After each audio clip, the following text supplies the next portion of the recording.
Are you looking to set up a group intranet in SharePoint following a company merger?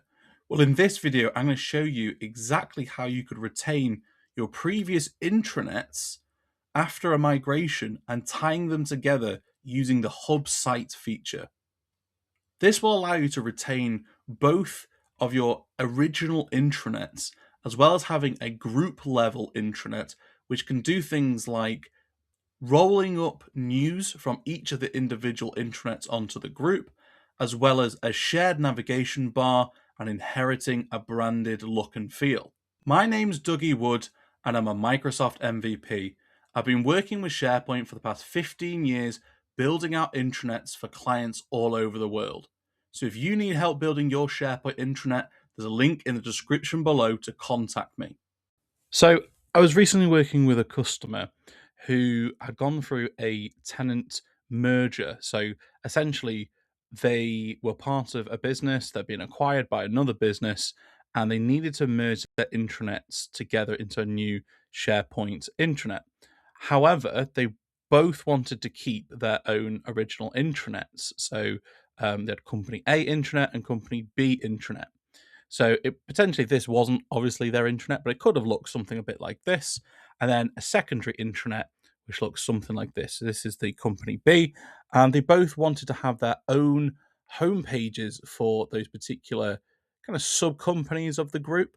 However, they also wanted to have a intranet that was a top level that tied all of this together. Now, this is a perfect use case for a SharePoint hub site, which is essentially the top layer. So there's no such thing anymore as a SharePoint subsite.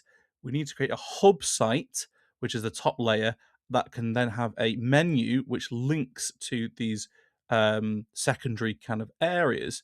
Now, the other good thing about a hub sites is that you can do things like having the theme, the colors inherited by the sub intranet areas. And you can also roll up content. So you could roll up documents, you could roll up news items from these areas into one group area. So as a group, we're having this group intranet homepage. It will roll up all of the content that we create on these two sub areas. So the first thing we need to do is go and actually create this new hub site. So if I was to navigate to office.com, I could then go to apps, go to SharePoint, and this is going to open up the SharePoint navigation page. I'm then going to click on create site, and I'm going to call this, so it's going to be a communication site because I want it to essentially be something that kind of rolls up all of our kind of information. I could choose one of these templates. So there's some nice looking templates here that we could potentially pick. I'm actually just going to go for something quite simple. So let's maybe go with something like that, let's just go with the organizational homepage. It's quite standard. Then click on use template. Now this is a hub site. However, it's in this scenario, I'm thinking of it as a group site. So I'm going to call this my group intranet because it's going to have these two other SharePoint sites linked to it. Once it's then created, click on next, click on create site. And this has then created me my site. It's just having a little second here whilst it's applying the template. So there we go. Now we've got our group intranet. Of course, it's not necessarily as simple as this. We would need to go through a design phase to set up the homepage exactly how you want. However, the next step we would want to do, probably just to show you how it works, I'm going to change the colors. So I'm going to change the site branding. In fact, actually, a quicker way of doing this, I'm just going to use a default one. So we could obviously create our own bespoke colors, but I'm just going to use the change the look option and just use one of the default themes for now. So just to sort of show something, so maybe let's go with something that looks a bit nicer. Maybe let's go with this Barclays themed blue. Click on save. So then we've got a specified color now for the site. Now, what I could then do is navigate to the SharePoint Admin Center. So again, I'm just going to go back onto here, go under Apps, go under Admin, and I need to navigate to the SharePoint Admin site in order to make this new group intranet an actual hub site. So you'll notice at the moment there's nothing that's showing that this is a hub site. There's no hub navigation bar or anything like that at the moment. So I'm going to navigate to the admin site, go under, well, first I'll click on show all, and then I'm going to click on the SharePoint Admin Center. And then I'm going to navigate to the sites that I've just created. So under active sites, I'm going to look for, I'm going to look for group site, group intranet that I just created. There we go. And selecting it, I can then select on the hub and register as a hub. I can obviously say who's going to be able to associate things. So I'm just going to say myself for now, and then click on save. And that's then registered my site as a hub.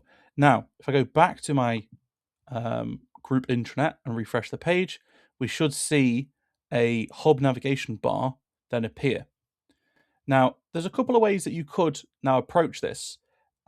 If you wanted to inherit the branding of this and the navigation bar of this site, which is something that I often think is a good thing to do, even though it's, I say, you could still use the images and things like that from the other areas to make this intranet still feel like the original company, but somehow tied into the intranet.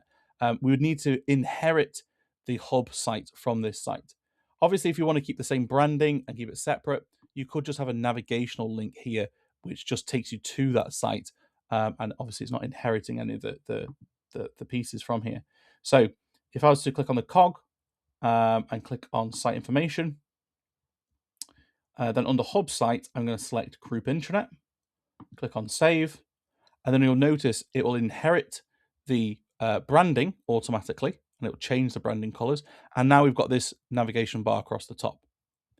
Again, if I go into, say, one place, and I go into site information, go to group intranet, click on save. As I say, you don't have to inherit the navigation. You don't have to inherit the colors if you don't want to, but I just think it's a nice way of kind of making it all feel tied together. The final steps that we would want to likely do is then provide links. So provide links on this navigation bar to those different areas. So I'm going to go to grab the URL from the Lighthouse.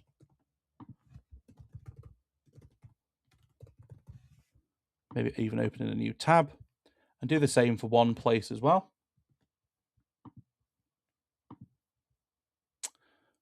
Add this as a navigational link called the landing. And then click on save. And then you can see this will then save it here. But also, if I was to go and refresh it on one of these other intranets, which is linked to it, it's inheriting the same. So we can nicely move from the Lighthouse to the landing, which actually is called one place. Obviously, just not updated the name there. But you can see how we can jump between those different intranets really, really easily. The next thing we would probably want to do, say on our group area, is to roll up content. So we might want to roll up, say, for example, the news or documents from those different intranets to give a centralized view. So what I'm going to do here is I'm actually just going to add a new section, make it 2 columns. And I'm going to drag this news web part down here, and then I'm going to duplicate it because I'm going to have 2 different news feeds. You could feed it all into one, by the way, if you wanted to. You don't have to have them as 2 separate, but I think sometimes it's nice to be able to clearly see them broken out. So I might call this my one place news and my Lighthouse news. Then under properties, I've got to remember actually the name of this particular intranet is not actually one place. I think it's called the landing, but we'll sort that in a second. So underneath here, I'm going to select which area it's pulling from. So this is going to pull out news from the Lighthouse, and this is going to pull out news from, I think it's called the landing, or maybe it is called one place now. It's just not updated quickly. There we go. So we got that. So because we've got different amounts of news here, I think I'm just going to actually restrict this down slightly and maybe just say I have the 2 news items here. As I say, we could, if we wanted to, have the news all tied together. We don't have to break them out as separate. So say, for example, if I was to get rid of this, let's change the properties of this. So one place and the lighthouse, got it all in one news feed. Maybe we could break it out a little bit more so it looks a bit more like this. And let's just change that layout back to a full layout. So now you can see it's pulling out news, it's grouping them together. So you can see where it's coming from. These ones are coming from the lighthouse, from one place. You can see the news items which are rolling up. And you can do exactly the same thing with documents as well. You do exactly the same thing with documents. It doesn't have to just be news items you're doing this with. But as I say, it's a fantastic way of grouping content together. You don't have to inherit the branding and the navigation if you wanted to. You could just use these links up here. And in fact, actually, for this mega menu, you would probably want to jump to specific things. So maybe, for example, on one place, we've got this leadership page. So maybe we would want to navigate to that from the mega menu. So from the mega menu under Lighthouse, we would have a link to leadership team. So maybe we would say Lighthouse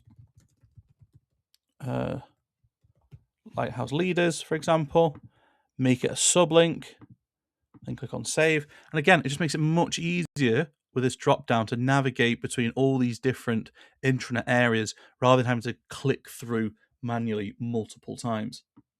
Obviously, they're just a few examples of intranet homepages, but we work with all sorts of different clients that have loads of different ideas of what they want on their homepage. We can have news broken out by not only different intranets, but different topics like SEO updates, useful links, upcoming events, things like that. It could be something a lot more simplistic, something like this, where we've got some nice quick actions to get to certain areas. If you found that video useful, click the video on screen now, as I think it will really help you.